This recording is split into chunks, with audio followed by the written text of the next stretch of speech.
भगवान कैसे हैं? बोले सत स्वरूप हैं, चित स्वरूप हैं और आनंद स्वरूप हैं।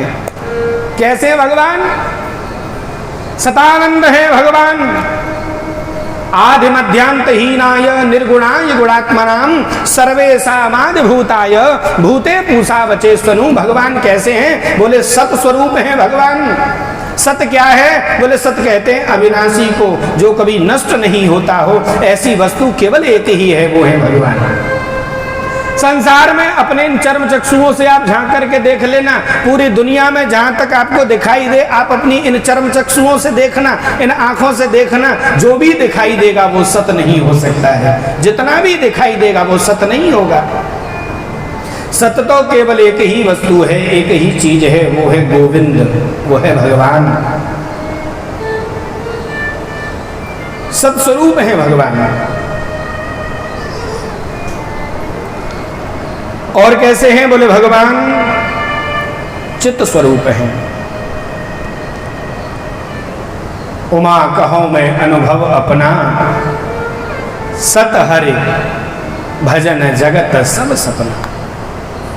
भगवान भोलेनाथ इस बात का प्रमाण है। भगवान भोलेनाथ स्वयं कहते हैं, उमा मैं अनुभव कहता हूं अपना, भगवान सत्य स्वरूप हैं।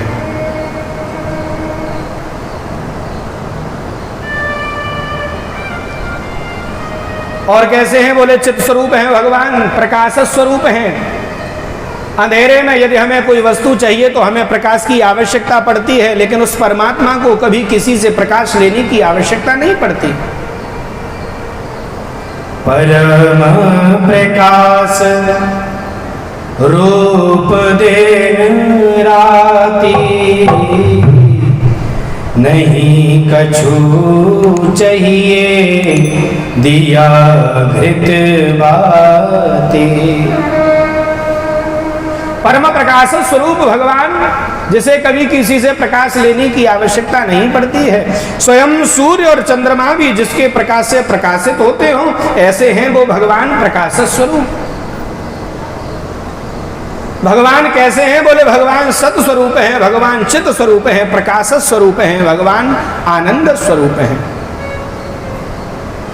अच्छा, आनंद किसे कहते हैं जानते हैं आप लोग? आनंद क्या है? कई लोग तो बात बात पर कह देते हैं भोजन अगर ज्यादा अच्छा मिल जाए तो आनंद आ गया है? कई लोगों को वस्त्र अगर अच्छा पहनने के लिए मिल जाए तो वस्त्र पहनते ही कहेंगे आनंद आ गया। क्या आनंद इतना सरल है कि वो मिनट मिनट पर आएगा? क्या आनंद वस्तु कोई ऐसी ही तुच्छ वस्तु है जो हमें बार बार मिलती रहेगी? ध्यान दीजिएगा शब्दों पर। आनंद ही दुनिया का इकलौता एक ऐसा शब्द है जिसका कोई विलोम शब्द नहीं बना। दुनिया में हर शब्द का विलोम शब्द होता है। सुख का उल्टा दुख होता है, दिन का रात होता है। कोई भी शब्द उठा करके देखिए, हर शब्द का विलोम शब्द होता है, लेकिन आनंद इकलौता एक ऐसा शब्द है जिसका कभी कोई विलोम शब्द बना ही नहीं। अच्छा देखो, दुनिया की वस्तुओं से, दुनिया के विषयों से मजा तो आ सकता है, हाँ, लेकिन आनंद नहीं आ सकता। आप कहें कि डल्लब के गद्दे पर बढ़िया झीनी सी चदरिया ओढ़ करके बढ़िया एसी को 16 पे करके सो जाओ और आनंद आ जाए, तो नहीं आ सकता है साहब। डल्लब के मोटे से गद्दे पर सोने के बाद मजा तो आएगा, लेकिन आनंद नहीं आएगा। अच्छा, एक और बात ध्यान देना, आनंद अगर एक बार आ गया तो आनंद फिर कभी खत्म नहीं होता। दुनिया की वस्तु से मिला हुआ जो सुख है वो हमें मजा तो देता है, लेकिन क्षणिक सुख है, वो क्षणिक मजा है। लेकिन भगवान की भक्ति से जो सुख मिलता है उस सुख को हम आनंद कहते हैं। क्या कहते हैं? आनंद। क्योंकि आनंद कोई और नहीं, आनंद साक्षात मेरे भगवान का रूप होता है। सत्संग में बैठने पर जिस समय आपके हृदय में वो भगवान आकर के विराजमान हो जाता है, समझ लीजिए वो आनंद हमारे अंदर आकर के बैठ गया। बोलो राधे राधे। अच्छा, आनंद जब आ जाएगा तो आनंद कम नहीं होगा, आनंद बढ़ेगा। बढ़ेगा कि नहीं? हाँ जी, अना जी, हाँ, समझिए इस कथा को भी। आनंद क्या है? आनंद जब बढ़ेगा तो अति आनंद बनेगा। आनंद जब और बढ़ेगा तो परमानंद बनेगा। और बाबा तुलसीदास जी के रामायण में इस बात के प्रमाण मिलते हैं।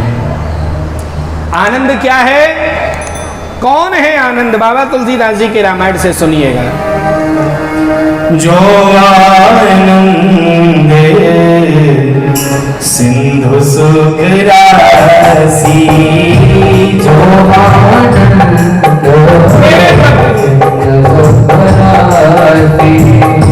जो आनंद सिंधु सुख राशि, जो आनंद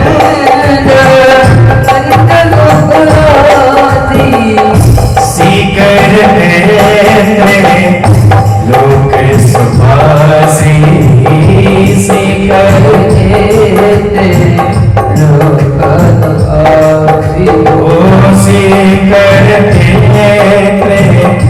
लोक सुभासी। आनंद कौन? बाबा तुलसीदास जी कहते हैं आनंद कोई और नहीं है, जो आनंद सिंधु सुख राशि। आनंद कौन है? बोले आनंद साक्षात भगवान है।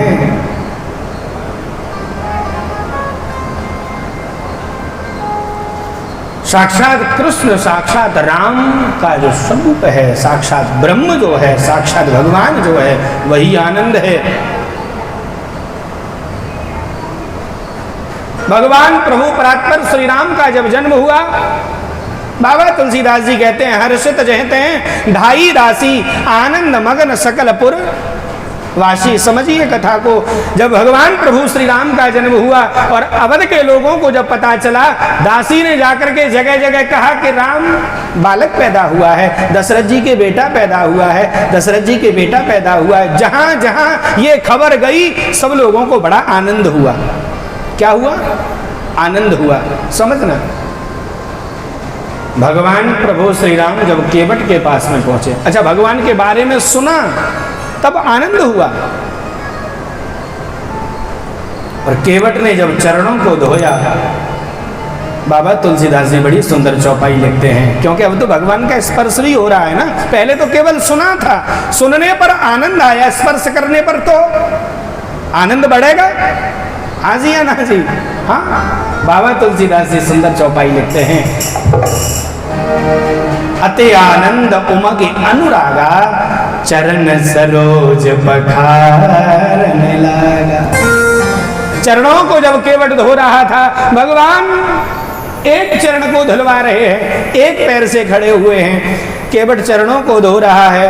और ऐसा नहीं कि जल डाला धुल गए पैर, नहीं साहब, मन के पैरों को धो रहा है। भगवान कहते हैं केवट मैं गिर जाऊंगा। केवट कहता है प्रभु आप तो सबको उठाने वाले हो, आप कैसे गिर सकते हो? लेकिन फिर भी डर है, अगर गिरने का तो रख लो मेरे सर पे हाथ। कैसा चतुर है ये केवट। हाँ, एक पैर केवट के घुटने पर रखा हुआ है, केवट हाथों से मल मर के उस पैर को धो रहा है। दौर भगवान का हाथ केवट के सर पे रखा हुआ है। विचार करिए उस आनंद, अति आनंद, परमानंद कैसी अनुभूति हुई होगी केवट को। घंटों घंटों पैरों को धोया। और यही आनंद राजा दशरथ के बारे में जब लिखा, तो जिसके घर में ही भगवान प्रकट होकर के आए हों, अच्छा भगवान के बारे में सुना, उसे आनंद मिला। भगवान को जिसने स्पर्श किया उसको अति आनंद मिला। लेकिन जिसके घर में ही भगवान प्रकट हुआ उसको क्या मिलेगा? परमानंद पूरे मन राजा, कहा बुलाए बजा बाजा। दशरथ जी को परमानंद की प्राप्ति हुई। तो प्रमाण इस बात का है साहब, आनंद जिसके हृदय में प्रकट हो जाए, तो आनंद कोई संसार की तुच्छ वस्तु नहीं है जो आज प्रकट हुई कल खत्म हो जाए। प्रभु प्यारे, बात यह है आनंद जिसके हृदय में एक बार भी अगर प्रकट हो जाए तो फिर जीवन भर वो आनंद खत्म नहीं होता है। आनंद तो अपने आप बढ़ता चला जाता है। बोलो राधे राधे राधे राधे। ऐसे नहीं साहब, जोर से बोलना पड़ेगा। सच्चिदानंद रूपाय विश्वोत्पत्त्या देहे और भगवान करते क्या हैं? भगवान विश्व को बनाते हैं। भगवान उस विश्व को बनाने के बाद उसका पालन करते हैं और अंततः भगवान उस विश्व का लय कर देते हैं।